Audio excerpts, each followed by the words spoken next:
Hi, I'm Michael Delamonte, and welcome to the Earopener, the radio broadcast and podcast bringing you behind the scenes on stories reported by Ryerson University's independent student newspaper, the Eyeopener. It's award season, and the film industry is caught up in the arguably self-indulgent task of giving recognition to Hollywood's best creative productions of the year. But often underrepresented at award shows like the Emmys and Oscars are films created, directed, and starring Black creative professionals. The prevailing hashtag for the 2015 Oscars was literally Oscars So White, after people realized the distinct lack of representation in the year's nominations. While one could say the situation has improved, the Hollywood film industry is far from equal representation. But is the Toronto film scene any better? Keisha Williams and Lindsay Adawu are the writers and directors of Queen of Hearts, a short film focused on a Black, all-powerful queen ruling over a Victorian kingdom. A fusion of West African culture in a European setting, the film intends to subvert some of the tropes often seen when Black characters are on screen. Joining me to discuss the film and the state of the film industry at large is one half of the directorial duo behind Queen of Hearts, Lindsay Adawu. Welcome, Lindsay. Hey, how's it going? Good. So I only saw the trailer for the film, so could you, in your own words, describe the plot, what happens in Queen of Hearts? So I'm totally going to steal from our pitch. Do it. So basically it's set in a fictional Victorian era, as you said. It's a short but epic fantasy drama about a young, complex queen who struggles to control the powers tied to her emotions. So essentially it starts with a romantic relationship with her and her best friend as they navigate sexual assault at the hands of the queen's lover. So we start with her mourning the death of her mentor. The queen discovers that her lover, a fuckboy, can I swear? Oh, yeah. We'll bleep it out if need be. That's fine. A fuckboy named Tyrus, a Victorian fuckboy, is a deceitful person who's after her throne, and then the entire film he's trying to get control over her throne. And then she finds out that he's also exercises his control over her best friend, and that something needs to happen about that. Okay, interesting. So there's kind of a power struggle going on here. A power struggle, a loss of love, a sense of betrayal, and we try to infuse themes, like we have a lot of brothel scenes as well. So we try to infuse themes of like positivity around sex work. Okay. So yeah, we definitely made sure that was a thing. And where does magic kind of come into play? So the queen has some abilities. She's able to move things, and she's able to suck the hearts out of people who betray her.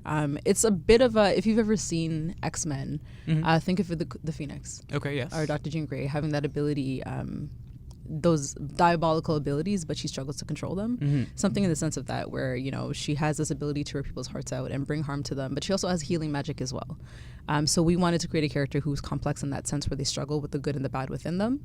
But when certain circumstances arise, negative magic appears. Okay, so it's very much tied to her emotions. Very much tied to her emotions, and think of also like the actual ability of ripping out the hearts as well, as like almost like succubus-like, if you've ever seen Lost Girl.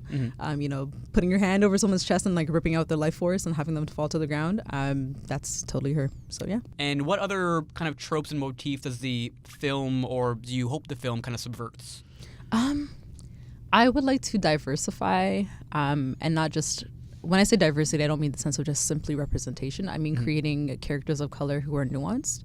I don't think I've seen too many films that have very complex Black female leads in positions of power.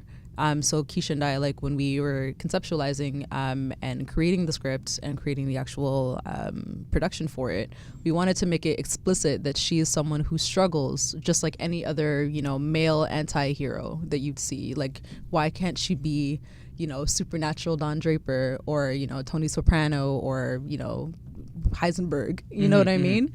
Why can't she be someone who we can all relate to and understand that their actions are justified by their circumstances in a film? Okay. You know? So yeah, not making them one-dimensional. Like, exactly. Yes. Exactly.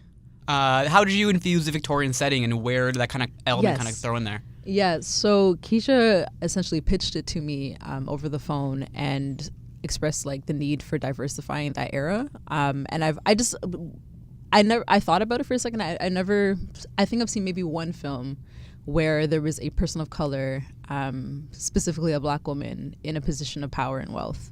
I think the movie's called Belle. Never even heard of it.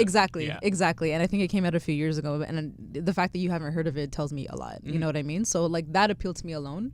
And the fact that because it hasn't been done before, we're treading into uncharted waters, and we can kind of do whatever we want with it. It doesn't have to be a black, like, a white, just because we're in a white setting doesn't mean that it has to be just a black body infused into that setting, but we can also have the room to play with it. And because of speculative fiction, we can definitely, like, do whatever we want with that world. So.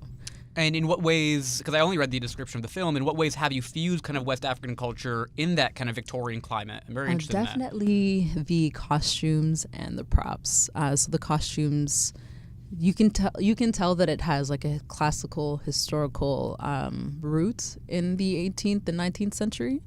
But at the same time, like, for example, the witch character in the film, she has, like the way black women wrap their hair up top. And like some of the costumes as well have like prints that are based in like West African, specifically Ghanaian culture, which is where my father's from.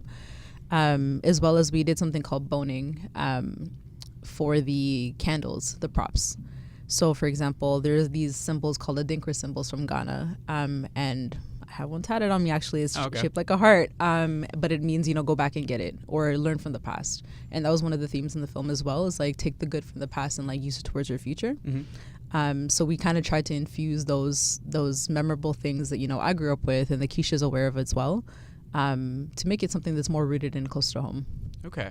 And just going back to like the magical supernatural parts, because I'm very interested in that, and I'm very against the kind of clandestine magical reality that, like you said, the Marvel universe kind of portrays. It's not like it's all like martial arts and glittery spells kind of thing, and there's very no Disney-esque. and there's no primal element to it. At least that's my critique. I'd be interested to understand your own kind of conception of the supernatural and how you represented it in this film specifically. Oh, like how we tackled it? Yeah. Like I said before, like I want it to be really primordial and really instinctual, sexual, just something that's like cool, I'm not saying that Marvel isn't cool, because like that's my shit, but it does feel very clean. And we wanted something that felt raw. Like we want something that if black people were in that era, specifically African people, like what were they doing at that time? They were not trying to be prim and proper. And the Victorian era comes before the Elizabethan era, where, even like the shape of a table being too curvy was too much. So we were like, no, we're not doing that. We want this to be sexy. We want this to be very raw. We want people to relate to. We want this to feel like it's something that you didn't know you could experience. Like that feeling, that weird vibe that you watch when you're just like, oh, okay, someone else is thinking this way. We want that for our film. So. Okay, well, I look forward to that. Think of it as, I always tell people, think of it as like Lemonade meets Maleficent. Okay, I could get behind that. Interesting. Yeah. And into the kind of creative process of the film itself, I'm not in the film industry. I really don't know how that happens. And you kind of alluded to the pitch process. How does one go about getting a film made? And if you could use this as an example, like how did you go about getting the production of this film off the ground? Oh my God. Okay. So we essentially had to prepare a package for Bravo. They were doing 2 call-outs, one with WIFT and one with Inside Out Film Festival. So essentially when you apply for Bravo Fact, you have to have a packaged product that comes to them. So what does that entail, packaged product? So we had to have the script ready. We had to have a budget ready. We had to have our crew, so a DOP, a music composer, and an editor on board.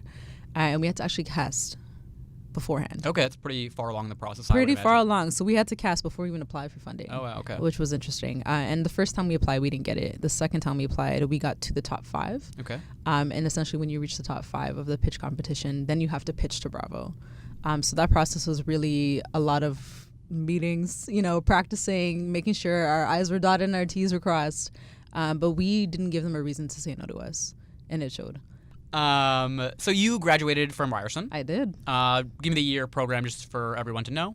So Radio and Television Arts, now called RTA School of Media, 2014. Okay. Well, maybe you could just speak to the other Ryerson students who are hoping to get into the film industry as well. What was your experience like at Ryerson, and did it prepare you for this kind of endeavor? Yes and no. I think that RTA is great for connecting with people who know what they want. And I think it's good for finessing your professors because most of them are working in the industry still. As for me personally, I would say no, in the sense that had I been a student and tried to get funding while I was a student, it would have been a lot more different. Just personally, I'm a different person now. But I don't think that there's enough support for creators of color who want to do something different. I think that the program is very focused on getting an industry job, as opposed to like exploring your creativeness or creativity as an artist. It definitely connected me with the right people. So, for example, there's a few people on our crew who are from RTA, who know their stuff. And those are the people that I want around me, the people who focus on media production and took the initiative to learn the necessary tools even outside of school. Okay. Yeah. And you kind of already commented on this and alluded to it a little bit in the kind of like white male funding kind of thing. Mm-hmm. What is the Toronto film industry like? Is it difficult to get a creative project that's off the ground? Are people hesitant? Is there representation in the industry? I don't think there's enough. And I think that Canada in general is very white still. I think that they're taking steps in a glacial pace. Okay. Or in a glacial pace. I think also that, yes, we worked hard for this project. Yes, we, put forth a lot of effort. And the project is a dope project for what it is. I also think that we got lucky because we were one of the last Bravo Fact projects before Bravo Fact went under. And I don't know what's going to happen for the future of content creators. Because that was a fund that specifically funded for emerging creators, not specifically, but, of color as well, that is included in that. And when Bell Media got rid of Bravo Fact and Much Fact, you disenfranchised a lot of people. Now, what's next for Queen of Hearts specifically? I know the trailer lists a spring 2018 release date. Can we expect to see it around then? Yes. So we are currently slated to premiere at Inside Out Film Festival downtown Toronto. Okay. After that, we should be doing the festival run. So we applied for a few festivals. Hopefully we get placed, But after that, we are going to be appearing. We're going to have the film online through Bravo Fact on YouTube. Okay, so it'll be available to the public online. Yes, at some point. Okay, at some point. Yes. Of course. Follow us on social media. Find out. What's your social media tags? So our Twitter is Queen Hearts Film. Okay. Our IG and Facebook is Queen of Hearts Film. And our website is queenofheartsfilm.ca. Thank you, Lindsay. You can check out the trailer for Queen of Hearts and find out how to help fund the project by heading to queenofheartsfilm.ca. And be sure to read the full feature on Keisha and Lindsay's film in this week's edition of The Eyeopener. Thank you again. Bye.